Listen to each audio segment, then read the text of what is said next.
Hi everyone, hope everybody is doing good. स्वागत है आप सबका एक और नई वीडियो में। इस वीडियो में मैं एक बहुत ज़्यादा सिंपल सी मंथली आयरन कॉन्डोर स्ट्रैटेजी बताने वाला हूँ। आयरन कॉन्डोर एक ऐसी कॉमन स्ट्रैटेजी है जो इनिशियली जो भी एक नया ट्रेडर आता है वो सबसे पहले आयरन कॉन्डोर की तरफ ही भागता है एंड उसके बाद फिर iron fly, calendar spread, Batman strategy जैसे जैसे वो और आगे सीखता रहता है वो अपनी स्ट्रैटेजीज को डेवलप करता रहता है। बट इनिशियल स्टेज पे आयरन कॉन्डोर ही एक स्ट्रैटेजी है जिससे वो अपनी करियर की शुरुआत करता है एंड उसके बाद जैसे जैसे वो सीखता है वो अलग अलग एक्सपेरिमेंट करता है एंड फाइनली फिर वो अगेन आयरन कॉन्डोर पे आके ही स्टिक हो जाता है बिकॉज स्ट्रैटेजी ही ऐसी है। आयरन कॉन्डोर का लॉजिक इतना ज़्यादा सिंपल है कि इसको एक बिगिनर ट्रेडर भी ट्रेड कर सकता है एंड जो एडवांस ट्रेडर हैं जो 20 साल 30 साल से ट्रेड कर रहे हैं वो भी आयरन कॉन्डोर को ही ट्रेड करते हैं बिकॉज इतनी ज़्यादा पावरफुल स्ट्रैटेजी है ये। आज इस वीडियो में मैं आपको एक बहुत ज़्यादा सिंपल सी एडजस्टमेंट बताने वाला हूँ आयरन कॉन्डोर की एंड कैसे आप इसको पूरा महीना चला सकते हैं एंड इसमें एडजस्टमेंट्स कर सकते हैं। आई एम श्योर काफ़ी सिंपल एडजस्टमेंट है बट स्ट्रैटेजी पावरफुल है बहुत ज़्यादा एंड इसीलिए मैं इसकी वीडियो बना रहा हूँ। मैंने खुद इसको बैक टेस्ट करके देखा है। तो जो भी मैं ये वीडियो बना रहा हूँ आपका यही होमवर्क रहेगा कि आप इसको एक बार देखिए, पूरी स्ट्रैटेजी को, इसको एनालाइज करिए, उसके बाद आप खुद इसका बैक टेस्ट करिए एंड जो भी रिजल्ट आता है वो मुझे आप कमेंट सेक्शन में जरूर बताना। ठीक है, तो अब ये पूरी वीडियो में सबसे पहले मैं आपको इसके रूल्स बता दूंगा, इसका हम लॉजिक भी डिस्कस कर लेंगे। उसके बाद मैं आपको दो प्रैक्टिकल एग्जाम्पल दिखाऊंगा, एक मैं आपको पॉजिटिव एग्जाम्पल दिखाऊंगा एंड एक मैं आपको नेगेटिव एग्जाम्पल दिखाऊंगा, ताकि ना ये थोड़ा सा बैलेंस्ड हो जाएगा, आपको दोनों ही एस्पेक्ट्स एकदम अच्छे से समझ आ जाएंगे सो दैट फिर आगे कोई ऐसी कंफ्यूजन नहीं रहेगी। तो अब इसमें सबसे पहले इसके रूल्स देख लेते हैं। इसमें मैं 100 रुपीज़ का call and put option sell करूंगा एंड 20 रुपीज़ का call and put option buy करूंगा उसको हेज करने के लिए। Iron fly and iron condor में बेसिक डिफरेंस यही होता है, आयरन फ्लाई में आप एट द मनी से सेल करते हैं, वहीं आयरन काउंटर में आप थोड़ा दूर जाते हैं एट द मनी से, आप ओटीएम की स्ट्राइक्स को यहाँ पे सेल करते हैं एंड थोड़ा और ओटीएम जाके आप call and put option buy करते हैं। ठीक है, इसका पे ऑफ ग्राफ कैसा लगेगा अभी मैं आपको प्रैक्टिकल दिखाऊंगा। एंट्री इसकी 10 AM first day of the month रहेगी। जैसे मैंने बताया था कि ये मंथली स्ट्रैटेजी है, जो महीने का पहला ट्रेडिंग सेशन होगा उसी दिन मैं ये ट्रेड डिप्लॉय करूंगा 10 AM पर एंड मंथली एक्सपायरी वाले दिन 3:15 PM तक मैं इसको होल्ड करूंगा। लेकिन ऐसा ज़रूरी नहीं है कि मैं हर बार इसको पूरा होल्ड करूंगा बिकॉज इसमें मेरा टारगेट भी है। अगर कभी भी ये स्ट्रैटेजी में मुझे 6% टारगेट आ जाता है ऑन माई डिप्लॉयड कैपिटल, मैं अपनी पूरी ट्रेड क्लोज भी कर सकता हूँ। प्लस उसके साथ साथ यहाँ पे दो हम अलग अलग एडजस्टमेंट्स भी देखेंगे कि कैसे हम अपनी स्ट्रैटेजी का एज डिफाइन कर सकते हैं एंड कैसे इसको थोड़ा सा बेटर कर सकते हैं। ठीक है, यही सिंपल से रूल्स हैं स्ट्रैटेजी के। इन्हीं रूल्स के साथ अब एक बार मैं आपको एक प्रैक्टिकल एग्जांपल दिखाता हूँ ताकि आपको थोड़ा और बेटर तरीके से ये स्ट्रैटेजी के बारे में समझ आएगा। तो मैं अब सिमुलेटर पे आ चुका हूँ एंड यहाँ पे चलिए मैं जनवरी का ही एग्जांपल आपको दिखा देता हूँ। जनवरी में जो पहला ट्रेडिंग सेशन है वो 1 है, वेडनेसडे का दिन एंड एंट्री टाइम 10 बजे की मैं ले रहा हूँ। एंट्री टाइम का ऐसा कोई रूल नहीं है कि आपको 10 बजे ही लेना है, जो भी टाइम आपको कंफर्टेबल हो आप ले सकते हैं। 10 बजे ले लीजिए, 10:30 ले लीजिए, 11 ले लीजिए। बट मेरी इसमें हमेशा एक ही रिक्वेस्ट रहती है कि अब देखिए यहाँ पे मैंने 10 बजे टाइम डिसाइड किया हुआ है, 10 बजे ही मैं ये ट्रेड अपनी लाइव चलाऊंगा, प्लस 10 बजे ही मैं इसको पूरा बैक टेस्ट भी करूंगा ताकि मेरा बैक टेस्ट रिजल्ट एंड मेरा जो लाइव रिजल्ट है वो मैच हो जाए। ठीक है, ये छोटी छोटी चीजें हैं जो हमेशा हमें याद रखनी है। एक्सपायरी अब यहाँ पे एक बार मैं देख लेता हूँ, मंथली एक्सपायरी 30 जनवरी की है। अब देखिए एट द मनी चल रहा है 23,600, लेकिन एट द मनी से मुझे कुछ नहीं करना है, मुझे 100 रुपीज का call and put option cell करना है। यहाँ पे मैं पुट ऑप्शन पे जाऊंगा एंड देखिए ये 98 रुपीज का है, ये मैं सेल कर दूंगा 22,800 एंड और दूर जाके 20 रुपए के आसपास का, तो ये 21,800 है, 18.8 रुपीज का है, ये मैं बाय कर लूंगा।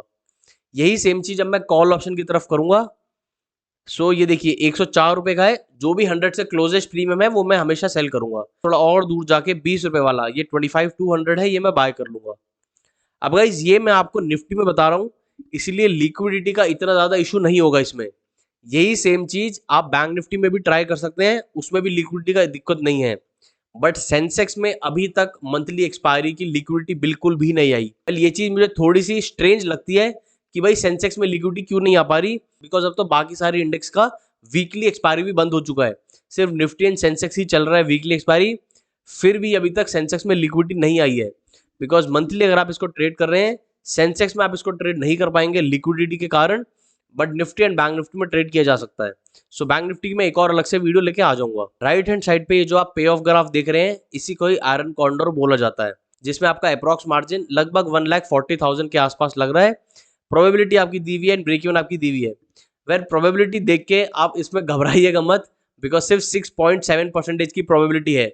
बस वही है कि इसमें मैं एडजस्टमेंट भी करूंगा ताकि एज मेरा थोड़ा सा फेवर में रहे। तो अब जो नए ट्रेडर्स हैं वो इनिशियली तो भाई यही आयरन कॉन्डोर को ट्रेड करते हैं, जहां पे जब तक ग्रीन ट्रेंड में इट इज गुड, एंड जैसे ग्रीन ट्रेंड के बाहर जाता है वो अपनी ट्रेड क्लोज कर देते हैं। बहुत सारे बिगिनर ट्रेडर हैं जो ये ट्रेड करते हैं, एंड मैं झूठ क्या बोलूं, मैं भी ये ट्रेड करता था, बट फिर इवेंचुअली मुझे समझ आया कि सिर्फ ये ट्रेड डिप्लॉय करके विदाउट एडजस्टमेंट इसको ट्रेड नहीं किया जा सकता, बिकॉज अगर एडजस्टमेंट का मौका आता है तो हमें एडजस्टमेंट भी करनी पड़ेगी। इसीलिए अब यहाँ पे मैं एडजस्टमेंट भी करूंगा ताकि मेरा जो पोटेंशियल लॉस है वो थोड़ा सा कम हो जाए, एंड जो मुझे गेन मिलना है वो तो मिल ही जाए। तो अब इसमें दो अलग सिचुएशंस हैं जिसपे मैं बहुत ज्यादा ध्यान दूंगा। पहली सिचुएशन ये है कि जब तक मार्केट मेरे ग्रीन ट्रेंड के अंदर है एंड ग्रीन ट्रेंड के टॉप पे है, देखिए टॉप राइट हैंड साइड पे है 24,464 एंड लेफ्ट हैंड साइड का टॉप है 22,829। जब तक वो टॉप पे है, मार्केट ऊपर और नीचे, मैं पूरा अपना ट्रेड होल्ड करूंगा विद लॉट ऑफ पेशेंस। मैं इसमें कुछ नहीं करूंगा एंड मैं बस अपने 6% टारगेट का वेट करूंगा। ठीक है, ये तो थी पहली सिचुएशन। एंड अब दूसरी सिचुएशन में अगर मार्केट कभी भी मेरे ये टॉप पे आएगा, जो मैंने अभी आपको टॉप बताए हैं ऊपर और नीचे ग्रीन ट्रेंड के, उस सिचुएशन पे मैं एडजस्टमेंट करूंगा। एंड इस चीज का भी सिंपल सा लॉजिक ये है कि ना मैं इसमें पूरा ग्रीन ट्रेंड के बाहर जाए उतना मैं वेट नहीं कर रहा हूं। अगर वो टॉप पे आ रहा है then there are high chances कि वो ब्रेक भी कर सकता है, इसलिए वो मैं पोटेंशियल रिस्क नहीं लेना चाहता, एंड इसलिए मैं उसको पहले ही एडजस्टमेंट कर दूंगा। ठीक है, अब इस ट्रेड को एक बार मैं फॉर टेस्ट करता हूं एंड देखते हैं इसमें क्या होता है। मैं 6% का वेट भी करूंगा अपने टारगेट का, एंड मैं ग्रीन टॉप पे आने का भी वेट करूंगा। तो देखते हैं इसमें क्या होता है। अब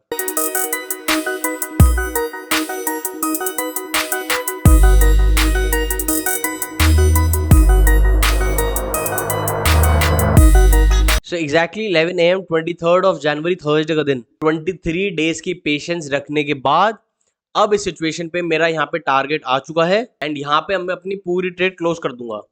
ठीक है, तो ये तो मैंने आपको एक एग्जांपल दिखाया था कि ऐसे बहुत सारे दिन जाएंगे जब मार्केट आपके आयरन कॉन्डोर के अंदर ही रहेगी एंड आपको 6% का टारगेट आ जाएगा, जस्ट बिकॉज जो आयरन कॉन्डोर की मैंने रेंज बनाई है वो काफी ज्यादा वाइड है, एंड हर महीने मार्केट मूव करे इतना ज्यादा आसान नहीं होता है। ठीक है, तो ये एक एग्जांपल हमने देखा है जहां पे विदाउट एनी एडजस्टमेंट हमारा टारगेट आ गया है, and trust me on this, ऐसे बहुत सारे महीने आएंगे जब हमें कोई ऐसी एडजस्टमेंट करने का मौका ही नहीं मिलेगा, बिकॉज आयरन कॉन्डोर की यही खास बात है कि हमें रेंज काफी ज्यादा बड़ी मिलती है। ठीक है, अब इस एग्जांपल को एक बार मैं क्लोज करके अब मैं आपको एक नया एग्जांपल दिखाता हूं जहां पे हमें एडजस्टमेंट का मौका आया है। तो अब मार्च का मैं आपको एग्जांपल दिखा रहा हूं। सो अगेन 10 AM की ही डिप्लॉयमेंट है, 27 ऑफ मार्च की एक्सपायरी है। सो 22,050 चल रहा है एट द मनी। सो अब यहाँ पे 100 रुपये का वापस से ये 21,550 है, ये 99 का है, ये मैं सेल कर दूंगा, एंड 20 रुपीज़ वाला ये देखिए 18 का है, ये मैं बाय कर लूंगा। अब यही सेम चीज मैं कॉल ऑप्शन की तरफ भी करूंगा, तो 98 वाला ये मैं सेल कर दूंगा कि ये 19 का है, ये मैं बाय कर लूंगा। सो अब ट्रेड मेरी वापस बन चुकी है, वही सेम पैरामीटर्स हैं, इसको वापस फॉर टेस्ट करते हैं एंड देखते हैं इसमें क्या होता है।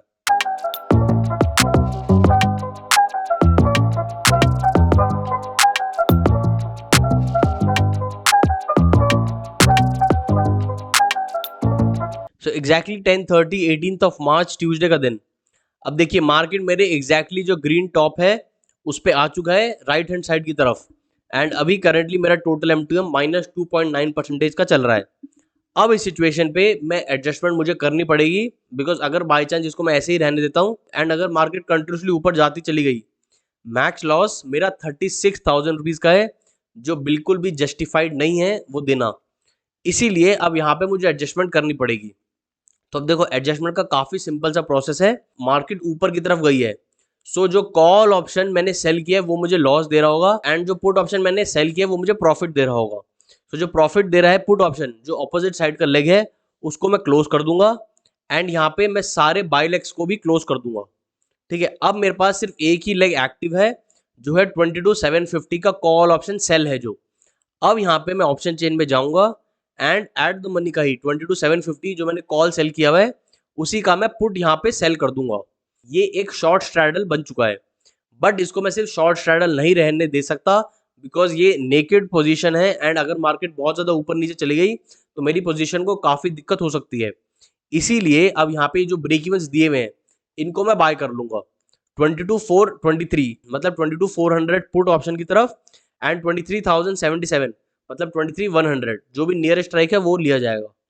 ठीक है, तो 22,400 यहाँ पे मैं बाय कर लेता हूँ पुट ऑप्शन की तरफ एंड 23,100 कॉल ऑप्शन की तरफ मैं बाय कर लेता हूँ। सो अब राइट हैंड साइड पे जो आप पे ऑफ चार्ट देख रहे हैं इसको आयरन फ्लाई बोला जाता है। पहले मैंने आयरन कॉन्डोर क्रिएट की, उसमें फिर एडजस्टमेंट आई, फिर मैंने इसको आयरन फ्लाई क्रिएट कर दिया बट एक डिफरेंट तरीके से। तो अब इसमें वापस से दो सिचुएशंस हैं जिस पे मैं ध्यान दूंगा। पहली सिचुएशन, जब तक मार्केट मेरे ग्रीन टेंट के अंदर है मैं पेशेंस के साथ वेट करूंगा अपना 6% टारगेट का, एंड जैसे ही मेरा 6% का टारगेट आएगा मैं अपनी पूरी ट्रेड क्लोज कर दूंगा। पहली सिचुएशन तो ये हो गई। एंड दूसरी सिचुएशन, अगर मार्केट कभी भी मेरे ब्रेक इवन के बाहर जाता है, ऊपर का देखिए मेरा ब्रेक इवन है 22,948 एंड नीचे का मेरा ब्रेक इवन है 22,522, कभी भी अगर वो ब्रेक इवन के बाहर जाएगा उस सिचुएशन पे मैं एडजस्टमेंट करूंगा, वरना तब तक मैं पेशेंस के साथ इसको होल्ड करूंगा। ठीक है, अब इस एग्जांपल को वापस फॉर टेस्ट करते हैं, लेट्स सी इसमें क्या होता है।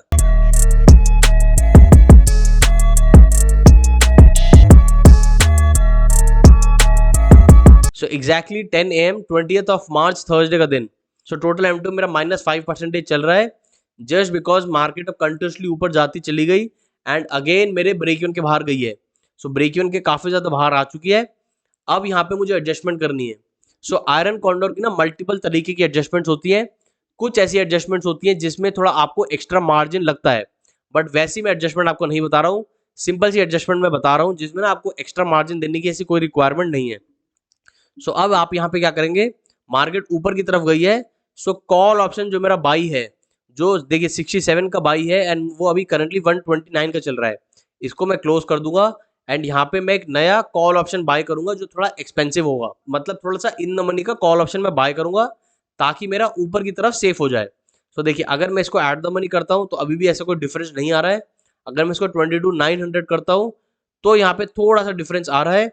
अगर इसको मैं 22,800 करता हूँ देन यहाँ पे मेरा ओवरऑल लॉस सिर्फ 3,427 रुपीज का रह गया है अगर मार्केट इसी रेंज में रह जाती है तो अब इस सिचुएशन में मैंने क्या किया है, प्रॉफिट का चांस मैंने अपना एकदम ही खत्म कर दिया है।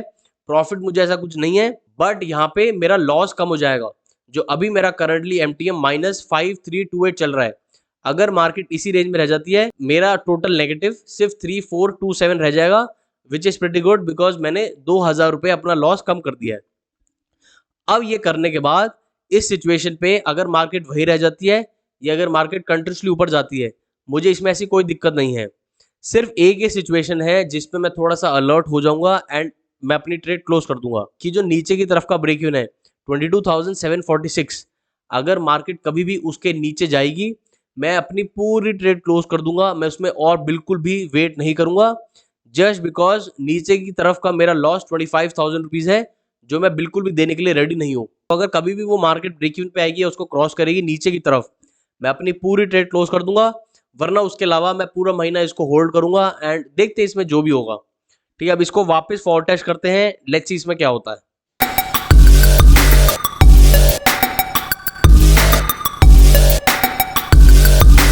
तो exactly 3:15 27th of March Thursday का दिन, मंथली एक्सपायरी दिन आ चुका है एंड मेरा टोटल MTM देखिए 3393 का है माइनस। इसमें मैं आपको एक बहुत ज्यादा इंपॉर्टेंट पॉइंट बताता हूं जिसको जब आप खुद बैक टेस्ट करेंगे आप वो रियलाइज करेंगे।